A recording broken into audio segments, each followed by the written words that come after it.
Central Kolkata talent search examination 2024 সাফল্যের সঙ্গে merit certificate অর্জন করে নজির করলেন ইকরা পাবলিক মিশনের ছাত্র বাদশাহ আলম।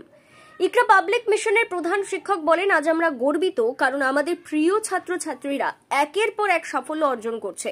শুধু বইয়ের পড়াশোনা নয়, পাবলিক মিশন প্রতিটি শিশুর ভেতরের প্রতিভাকে খুঁজে বের করে গড়ে তোলায় আমাদের লক্ষ্য। আমাদের এই মিশনে পড়াশোনার পাশাপাশি খেলাধুলো, সাংস্কৃতিক অনুষ্ঠান, স্বাধীনতা দিবস থেকে শুরু করে বিভিন্ন অনুষ্ঠান করে থাকি। প্রতিটি শিশুর বিশেষ প্রতিভার অধিকারী আমরা মনে করি, তাই শিক্ষা কেবল পরীক্ষার খাতা নয়, বরং জীবনের প্রতিটি ক্ষেত্রে উজ্জ্বল হওয়ার নাম।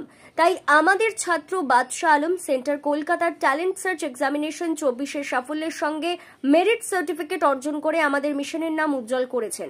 ইকরা পাবলিক মিশনের কঠোর পরিশ্রম, শিক্ষকদের আন্তরিক ভালোবাসা এবং অভিভাবকদের সহযোগিতায় সব একসঙ্গে মিলিয়ে ভবিষ্যৎ প্রজন্মকে আলোকিত করার লক্ষ্যে এগোচ্ছেন ইকরা পাবলিক মিশন। আমাদের মিশন বিশ্বাস করে আজকের শিক্ষা আগামী দিনের সাফল্য। ব্যুরো রিপোর্ট, সংবাদ বাংলা।